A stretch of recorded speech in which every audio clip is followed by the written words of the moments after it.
99.3 Nigeria info. I did tell you that we're crossing over to the United States to talk more about the situation between Cyril Ramaphosa and President Donald Trump. When did he become a governor? Anyway, welcome to Global Review. Yesterday, we all watched that very interesting, maybe somewhat uncomfortable meeting between the U.S. President Donald J. Trump and the President of South Africa, Cyril Ramaphosa. Now, this is obviously not something that was a spur of the moment. This is because there has been a build-up to that event. When Donald Trump became president, there were several calls to South Africa to return farms to white South Africans. There's been this whole Cold War, if you ask me, between the U.S. and South Africa. But it was interesting to see that Cyril Ramaphosa visited President Donald Trump yesterday, and they had a very interesting conversation. While we're looking at those, some details of the conversation and what has happened prior to this meeting, my guest is joining me live from the United Kingdom. Brian has been here over and over again, and he's one of our favorite analysts when it comes to geopolitics. Ndu, it's so good to have you join us, and welcome. You look really nice and different. Thank you very much, Maryann. Did a little hair chop, but it'll grow back soon. But thank you for having me. I hope you're not trying to run for governor in Zimbabwe. No, not yet. There'll be a time for it. Okay, great. Let's start by walking back to what led to this meeting with Donald Trump and Cyril Ramaphosa, and the calls for certain white people to be moved to the United States. And we saw a few of them who relocated to the United States. And I've seen very interesting remarks as to how they will be able to, I think the word is how they will be able to socially be integrated into the United States coming from South Africa. But let's talk about the politics between the whites and the blacks in South Africa. Let's start from there. It's a very interesting history, as everybody would know. You go back into the late 80s, into the early 80s, late 80s, early 90s, where apartheid was very rife in South Africa. So as a result, some of these differences have not really been fully mended yet, despite Nelson Mandela coming into the fray and wanting a rainbow nation, wanting to unite people. And one of the ways he tried to unite people as much as he can was through sport, rugby, cricket being in the forefront. Mm-hmm. Now, what hasn't really changed much is the fact that whenever you deal with segregation, and we see this a lot within our sister nations, such as the United States, mm-hmm. when you deal with segregation, some of those issues can take forever to address. They can take years upon years. And where one community has lived on its own in their own comforts and another community has lived on their own in their own comforts, it could take a while for those to come together and start mingling. And this is where we are at the moment with social relations within white and black South Africans. However, they do mingle, they do have communication, mm-hmm. and some have increasingly, especially the white one, the younger ones, mm-hmm. Going through school, have increasingly mixed and married into black and white families. So the mix is happening socially. However, politically, there's still very key differences, and some of the differences really around the BEE empowerment sort of clause that South Africa has, that black owners, that companies should have black owners. This is where some of the rifts and some of the tensions start to creep in when we speak about it politically and economically. However, I think it's getting better. I think it's not as bad as it was a few years ago. I think it's getting better. There is still a hardcore line, both sides of the black and white divide. We see it with the EFF, and these are the videos that Donald Trump showed over to Ramaphosa when he was in the States, where he's now showing them videos of the EFF doing their chants and dances. Now, that's another divide on its own. You also got the extremists as well within the white community mm-hmm. that still want segregation to be part of their everyday life.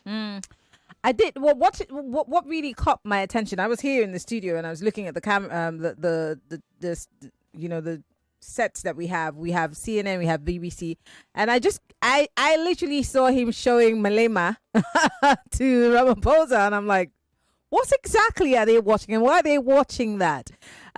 It took me going back to watch, their exchange to, understand what it was. Yeah. Why do you think that Donald Trump is that interested in what's happening in South Africa? We have to dial back a little bit, go back into the formation of BRICS. We have to go back into South Africa really lobbying against Israel. Now, those are very two core issues economically and politically. So the stance that South Africa has taken geopolitically is what led us here. Now, one can argue whether it's right or wrong that that's the stance South Africa has taken, but America is very unhappy with that. Now, you've got to look at the trade relations between America and South Africa over the past 10 to 15 years. They've grown increasingly, and South Africa is benefiting a lot from sending a lot of trade into the United States. Therefore, hence why we have these tensions where Donald Trump is really trying to move into this economy that is for Americans, by Americans, where things are produced in America. And I suppose this is why he's taking his hardline stance on a lot of foreign relations. I know that obviously that case that the US took up against Israel rubbed off wrongly, obviously, for those who really support the state of Israel, especially those who support Donald Trump, who are hardliners. It did rub off wrongly.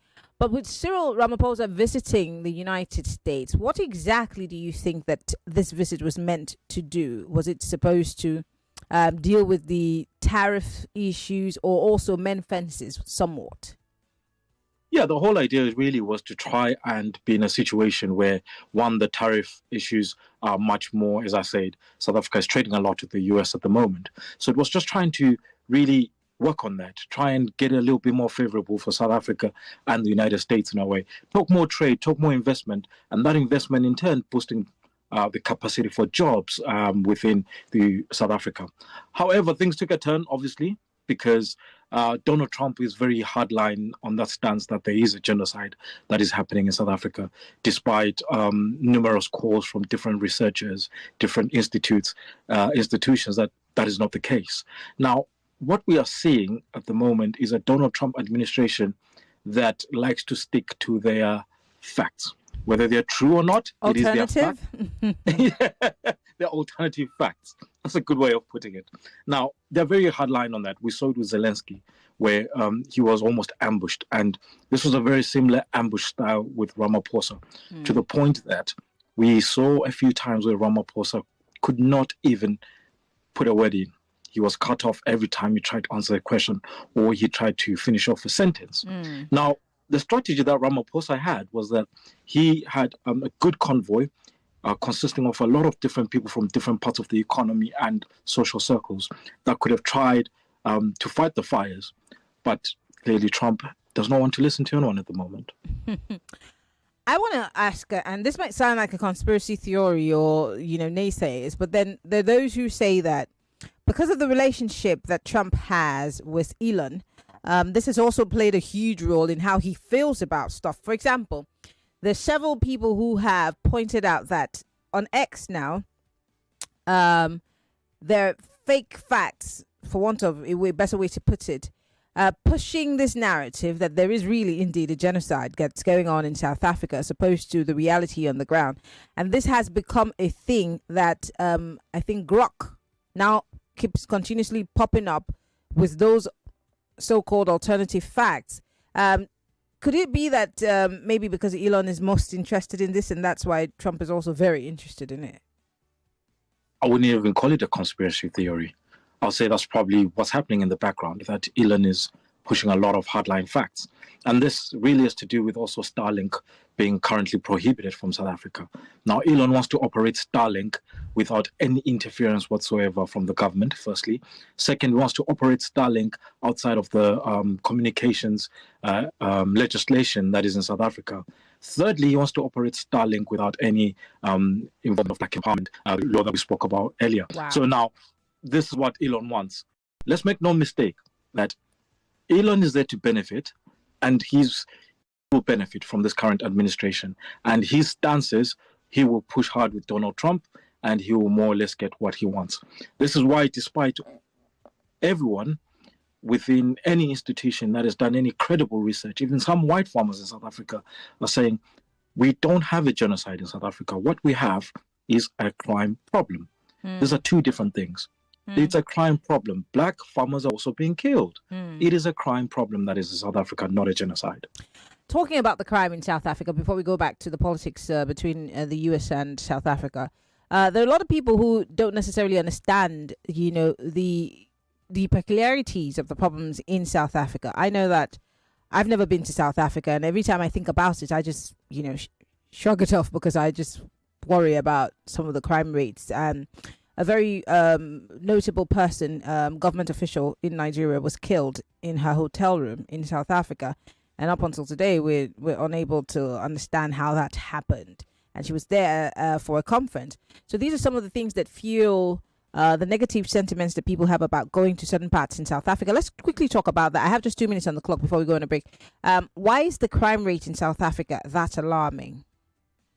There's so many elements to it. First of all, it's to do with apartheid, the inequality that apartheid brought into play from the get-go. It started off as a way of regaining some level of control to assets and from white people. But eventually, increasingly, an element of migration from neighboring countries has also played a role in that. There's so many levels of crime, I believe, in the South African context, because you speak of petty crime. It's legally known as petty crime when one mugs you in the street, but unfortunately some are much more brutal than that. Now, when you speak of petty crime in South Africa, you're speaking about the everyday muggings that one sees almost anywhere in the world. Then you speak of organized serious crime, where people are literally working in cahoots with different parts of the government, parts of the police, the army, in order to get into much more sophisticated infrastructures. You also speak of crime that has to be very targeted crime. So you speak of when one is assassinated randomly, that's very targeted. It's specific to a certain individual. Now, combining all of that is a mixture of a lot of problems. Some of it is only confined to certain parts. For example, some of the petty crime you find is confined to a lot of parts that are such as the low-density suburbs, the high-density suburbs, that you find in South Africa. Of course, it spills over into low density, but most of those murder rates are happening in, those high-density populations. And then, of course, you have the crime that we speak of now, which is farm crime, where people are being killed in farms. The isolation of being in a farm has its own problems. And this is just petty crime that also encompasses what we've just spoke about. Mdu Brian is with us here on Global Review. We're looking at U.S.-South Africa relations. We'll take a quick break. When we come back, we'll talk more about what the future holds for the U.S. and South Africa going forward, especially trade relations. Stay with us. We'll be right back. 99.3 Nigeria Info.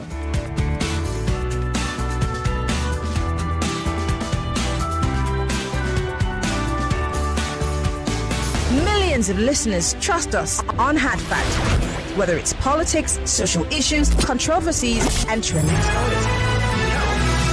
More talk, news, and sports after this.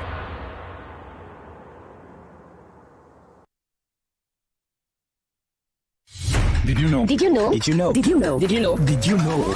Your dose of facts we bet you never knew. Right here on Nigeria Info 99.3. Shishi. Have you ever wondered what this means or how it came to be? How did the phrase "I don't even have shishi" come to be? This is the backstory. Before 1973, Nigeria was using the British pounds. Among the available coins then was a silver coin with the face of Queen Elizabeth on one side and cocoa board symbol on the other side. This was the 6-pence coin. But our people in the south and the north, due to the difficulty in pronouncing it properly, adulterated this differently. The southerners called it sissy pence, while the northerners called it shishi pence. It was then shortened to sissy or shishi in different regions. This coin was one of the lowest denominations available at that time. So one will easily say, "I don't even have sissy pence to give you," meaning I am broke. This metamorphosed to "I don't even have shishi." So, when next you are using this phrase, you will say it knowing you have the backstory. Another piece of the puzzle now revealed. Keep questioning, keep listening. Only on Nigeria Info 99.3.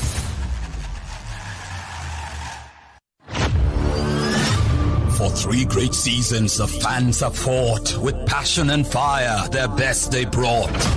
The banter was bold, the debates were tight. Each word a weapon, each match a fight. But now it's bigger, the stakes much higher. The battle returns and it's full of fire. Fan Battle 4 with Femi and the gang on 99.3 Nigeria Info. The stage is bang. In partnership with Sports Salon, we raise the game with glory, honor, and a shot at fame. Think you've got what it takes to score? Then step right up. It's time for more. Fan Battle 4 starts Tuesday, June 3rd through July from 7 p.m. weekdays on Nigeria Info. Fan Battle 4. Let the battle begin. Now so I did on my own.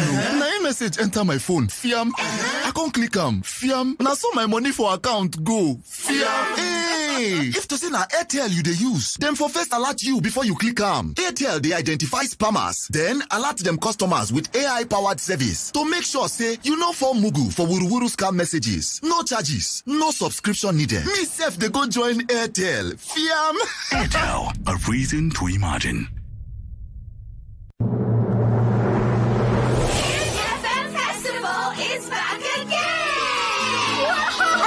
Exciting games, music, dance, and fun for every family.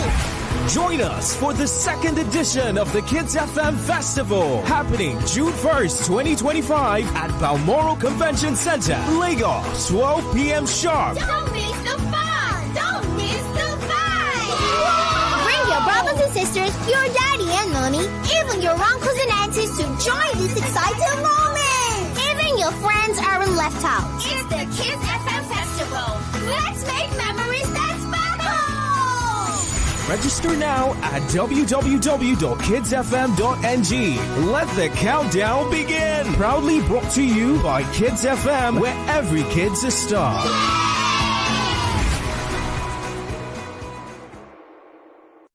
Every day is about winning with one play on Nigeria Info.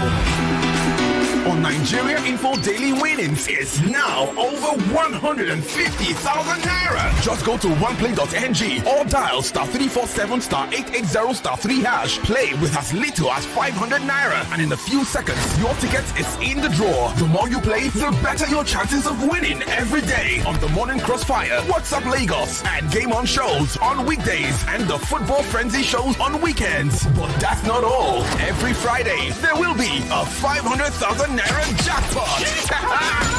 Playing during the week automatically qualifies you for the weekly jackpot. Your chances of winning are the same whether you play on oneplay.ng or dial *347 *880 *3#. Remember to play responsibly. Not suitable for persons under the age of 18. OnePlay is a registered trademark under Lasho Trading Services Limited, licensed by the Lagos State Lotteries and Gaming Commission.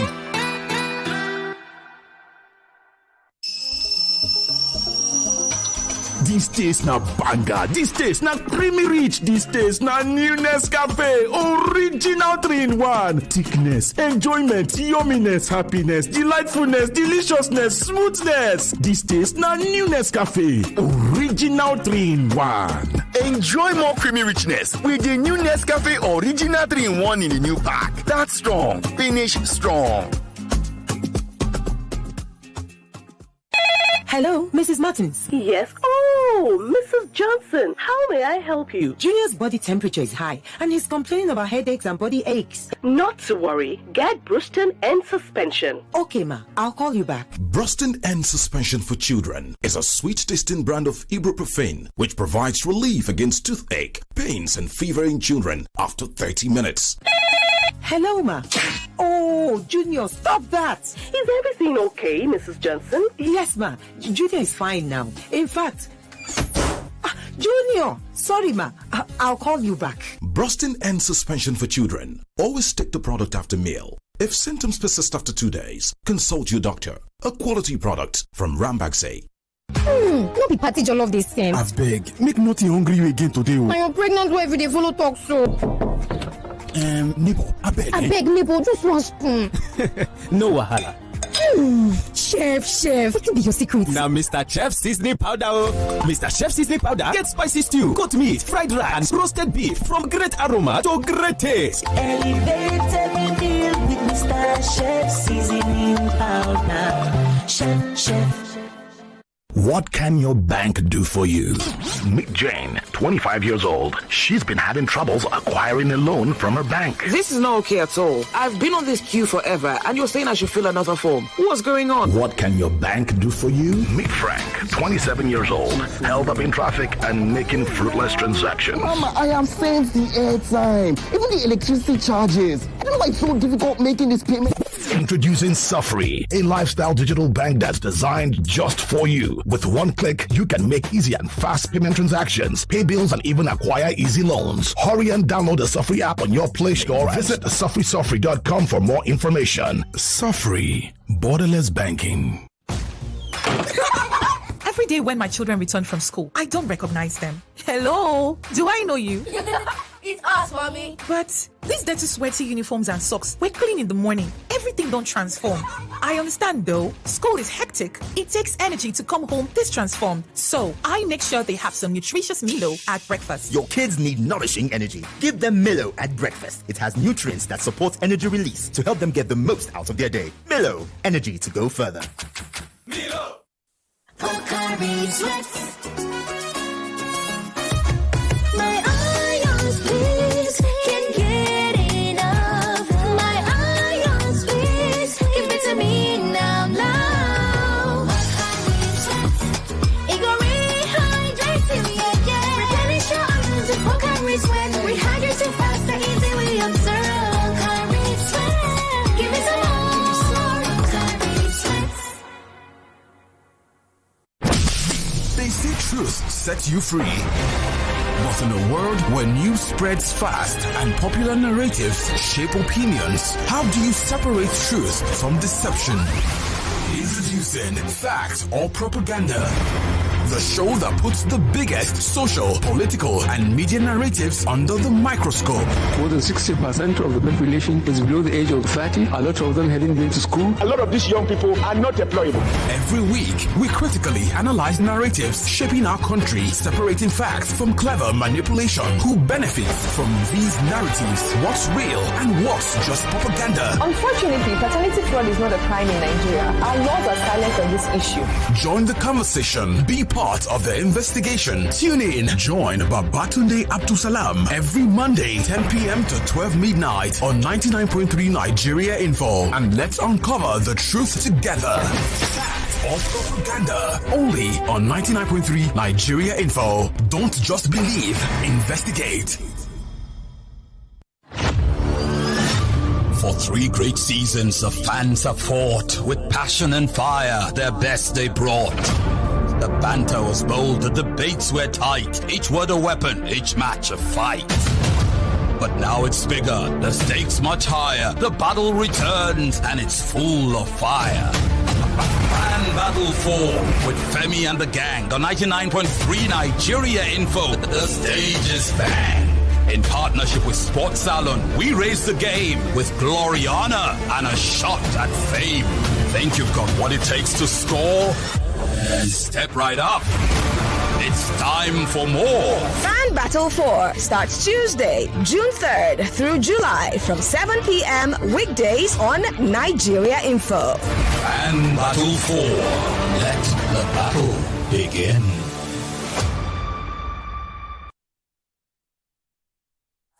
This is Hard Facts.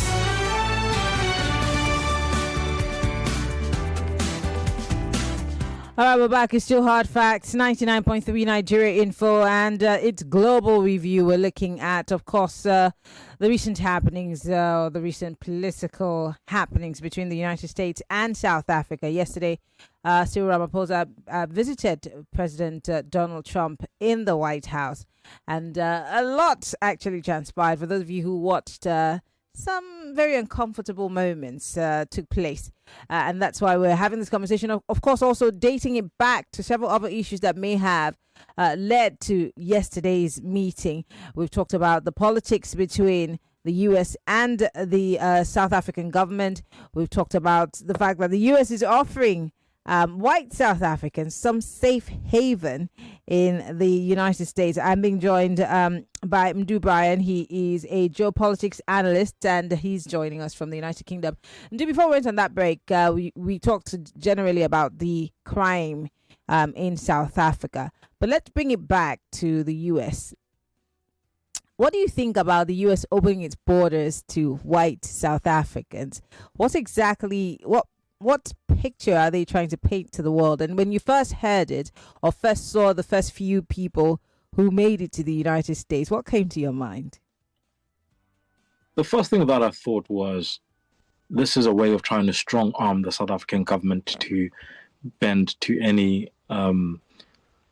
policies that the US wish to push onto the South African government. But at the same time, I thought to myself, in that case, that means we have a two-tier system in this world where what's happening in Gaza is forgotten about, what's happening in Sudan is forgotten about, but we'll focus on a specific particular population that is not even in danger at the moment. And it all just comes down to one simple fact, that they are white, and the black population and the brown population is not seen as that sort of first tier, tier one problem, so to speak. Those are the two thoughts that came into my mind. And it struck me that they're so focused on trying to strong arm the South African government that they forget that at the end of the day, these are all countries. South Africa is a country that is fairly, that is very democratic, has its own free will, and should not be narrated by anybody to, impose any certain level of politics.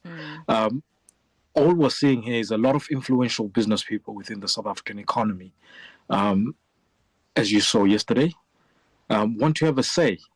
And some of that say goes back to that percentage that is owned for black empowerment. They feel they're not getting enough back in terms of revenues and profits at the end of the day. That's how simplistic I am with this argument. There's nothing more, nothing less to it. It's just a group of very influential people within the South African economy, Elon being one of them, that clearly are very unhappy. Do you think that there are members of Ramaphosa's government, white, who are in support of Elon's position? Could they be the ones, or maybe outside of the government in the party, the opposition party, who seem to be fueling this perceived hate of white people? 100%. And it goes back to the influential people within the South African economy. If you look at the billionaires right now in Africa, majority of them will come from South Africa or Nigeria. In terms of detailed billionaires, that's very, one has to try and break and have clarity with that. Yes. In terms of detailed billionaires in Africa right now, the vast split will be Nigeria and South Africa. Now, the South African ones are very upset that they're not clinging on to their profits as they would. We have a classic case, for example, of Shell has stopped some of its operations now in South Africa in terms of seeing the Shell forecourts petrol stations. And it's largely because they feel they can't operate under circumstances where they are not getting the bulk majority of the profits to themselves. That's all it just comes down to, that they are unhappy with the law that says a certain percentage needs to go to the black population within the country.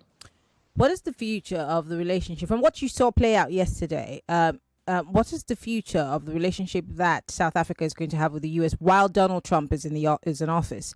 In every wise, whether it's politically, I remember that you also clearly stated about the BRICS situation, because South Africa seems to be front and center there. What do you perceive the future holds for South Africa businesses in the United States going forward? I think at the moment, if I'm being fairly frank, from the position we're in now, we're seeing a situation where South Africa and US relations are not improving. they're going to be as frosty as possible, especially with that Donald Trump is sticking to this narrative that there is a genocide in South Africa of white farmers. As long as he sticks to that narrative, the situation will not improve.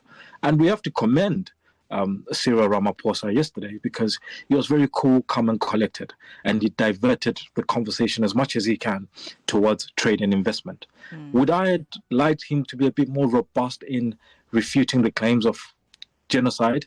Yes, I would have. But then equally, one could say that him trying to refute it so much would have taken away from the core reason for the trip, which was trade and investment, firstly. Secondly, him trying to divert that conversation, not trying to divert that conversation and trying to fight the genocide talk, would have seen it as, why is he fighting? Clearly, if he's fighting, there's more to it. Then what is he trying to cover up?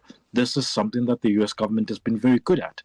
We saw what they did to Zelensky when he tried to argue back and state his facts. They tried to bulldoze him, right, to the point that the very vice president got involved and he got very aggressive towards Zelensky. Now, the fact that he was very calm and quiet meant that he let Trump do all the talking and push his own narrative, but diverted the conversation to the right topic, which is trade and investment. South Africa needs more trade and investment with the United States. Well, Lagos, you could be part of the conversation. We're talking about US and South Africa relations. We'd like to hear your thoughts, your comments. We're live on Facebook.com/Nigeria Info FM. We're also live on YouTube, Nigeria Info FM. Join the conversation, 0201-277-0993. If you are a lady, 0201-465-7190. With the way and manner that the US is going about dealing with some of these world issues, how will this also reflect on the US's relationship with several other countries? Don't forget the United Kingdom, Scotland. In fact, let's just say the United Kingdom. Let's not say England. Scotland, the Scottish Parliament is up in arms against, the way and manner that Israel has, shut the doors to aid for the people of Gaza. They're speaking up about it. On PMQs, I think on Tuesday, I was listening to Keir talk about also the situation in Gaza. Trump seems not to be having a lot of support from his allies. Even the European Union is also against what's happening. But then the other question is, the same energy that they're using to give sanctions or put sanctions on Russia and Putin as to what's happening in Ukraine, we don't see the United Kingdom, the EU, using the same energy on Netanyahu and what's happening in Gaza. Why is that? It's generally very difficult to reprimand your own child. That is the problem that we are having with Israel, is that the Israel state as it exists today, I'm not going to delve into the history of who was there, who was what, but as the Israel state exists today, the facilitation of it was by the United Kingdom and the United States.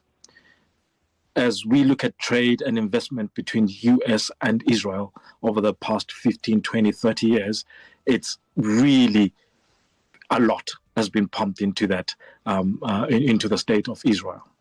And this is why it's very difficult for them to go back and reprimand and say, we'll shut this down, we'll shut this, and we'll shut this and that.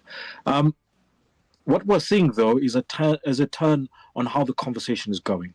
Instead of you have the right to defend yourself, now the conversation is maybe you're going to be too far, which is a good start. We are not seeing anything or hearing anything coming from the United States, purely because this is something that Trump did say a few months ago. Before Christmas, Trump did say if all the hostages are not returned, he will be more than comfortable with a full onslaught on Gaza. This is why he's not saying anything, because he very much is in line with what is happening. He has no problems with that. However, the UK, Denmark being one of them as well, and I think forgot the other countries, but there's about 3-4 countries that came out and say they're not happy with what's going on. I think Spain is part of those countries. They've spoken up against it, yes. And then they were very not happy with it. And they want borders open in the sense that of getting aid in and helping a lot of the starving population there. Well, let's talk Lagos. 0201-277-0993. The phone lines are open. Let's talk 0201-465-7190. You can join the conversation on WhatsApp 08095975-805. Hello, welcome to Global Review. Yeah, good evening, Maryann. Yes. And to your guest.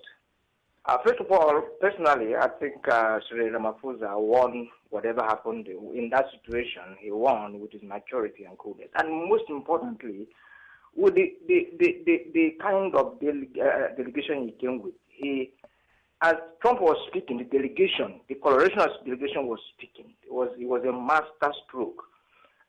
One thing that came to my mind yesterday was, if South Africans hated that white South African that much, Julius Malema would have been the president and not Ramaphosa. That's what Trump should have known. They are building a new country, a united country. This guy should stop listening to his friend Elon and deal with the country. But of course, he won't do that because he's going to give back to his supporter and financier. Thank you. All right. Thank you very much for calling. We're still taking your thoughts and comments. 0201-277-0993. Hello. Welcome to Global Review. Good evening, Maryann. Good evening. We have Emmanuel on the line speaking to you from Ekwe. Go ahead, Emmanuel. First off, I think Syria should have visited White House. Because he should be expecting what he saw. Because we know Trump and then the present people occupying the White House today. However, there are things that we need to say. For instance, what the whites did in South Africa, they are not things that will just go away.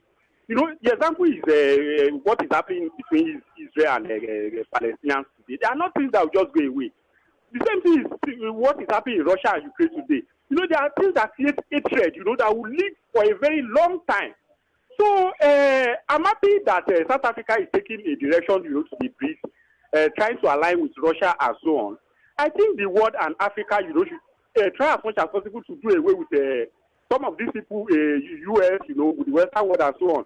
After all, U.S. is not the most populous country in the world. We have China, we have India, and so on. So talking about, yes, it is good to have trade with them, but I'm looking at a way of which, you can begin to water down their power, in terms of redirecting our trade, in respect of Africa, so that they will know that, yes, the world needs to come to a table of which equality needs to be the order of the day. Thank you, Maryann. I'm wondering how long that will take. Again, I want to pose a question to you because he was saying he'd rather that Cyril Ramaphosa would not have gone to the White House. But I'm thinking, in terms of diplomacy, it had to be done, right? There was no other way. I think the only way was to go there, have that conversation. No matter how uncomfortable he was, no matter how ambushed he was, he had to have that conversation and show a level of strength and a level of democracy, in a way, one would say, that I've been elected by my people and I'm here to represent them, no matter how uncomfortable you make me feel. Now, you look at that room at Elon Musk and Johan Rupert was there as well. Those are billionaires that clearly are having a very strong say in the stance that Donald Trump is taking. So no matter what the case was, another thing was going to unfold over the next few months had he not gone. Something else would have unfolded. He didn't come here because he's scared to confront the truth that he's killing white farmers. That would have been the next narrative, very easily so. Actually, I tend to agree with you on that particular one. Hello, welcome to Hard Facts. Hello, Miriam. Good evening.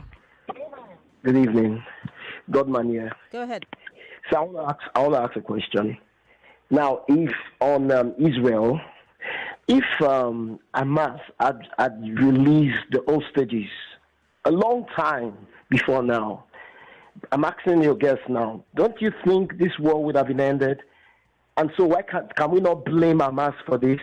Because Israel was going to have a ceasefire completely if Hamas had just released the hostages. It's still dragging till now. So I think that's where the major problem is. What does he think about this? Because I think that's where, what does he think about it? If Hamas had just released the hostages, we would have had the hand of all this. All right. Over to you. Now, I like to listen to what some of the political leaders say. We clearly heard a few months ago, I think it was just before Christmas again, we clearly heard from the president of Israel, Prime Minister of Israel. He said it straight away that this is beyond the hostages now.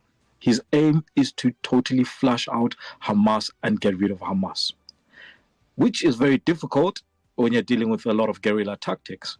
But equally, if this is beyond hostages, if this was just about hostages, clearly he would have found a nice, tactful way, so to speak, of getting into Gaza and trying to flush out Hamas. But we are seeing indiscriminate bombings that are just happening randomly everywhere and anywhere. We're seeing medical services medical people being killed that belong to the Red Crescent, Red Cross. They're being killed. Now, this can't be just about Hamas. This can't just be about hostages. I think there's more at play. We even saw an AI video by Donald Trump saying he wants to put some Trump towers in Gaza. Which to many analysts, in fact, I think I've heard this being said in the United Kingdom also, that it's an ethnic cleansing of sorts. It's a total decimation of the people of Palestine, which to an extent one might want to agree because of, again, like you said, how Netanyahu is going about it. Yeah. I mean, all you have to do is jump on the phone, hit Google, and have a look at what the finance minister said about a week ago. He said he's cleansing Gaza. This is now time to cleanse Gaza and relocate Gazans. This is what he has said. It's not my words. So clearly this is not just about hostages. It is way more than hostages. And I think the hostages were a very good excuse for what's going on. Well, this is a conversation that's never going to end, especially being that a lot of black people, especially Nigerians, believe that Israel is the country of God and whatever they do, they could do no wrong. Even if they kill everybody, including us, they could do no wrong. So it's a very difficult conversation to have, really. Yes. And that's why I let you just do the talking, because I simply said what Netanyahu and the finance minister said. That's all I just said. And we leave the rest to us to make of it what we will. I want to say thank you, Ndu. Always a pleasure to have you here on Global Review as we talk about geopolitics issues. We'll keep our eyes on South Africa and the United States, and hopefully Trump might change his mind. Hopefully. We're hoping upon hope. Ndu Brian is an expert geopolitics analyst, and he has joined us from the United Kingdom. Thank you so much, Ndu, for coming on the show. Thank you very much. Have a good day, and thank you to the listeners for joining in. All right.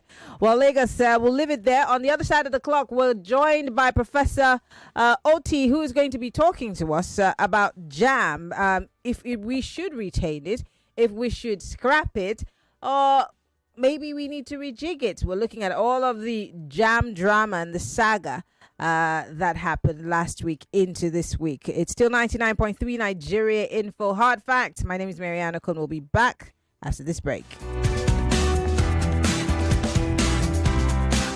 Credible journalism, bridging the gap between people and those in authority.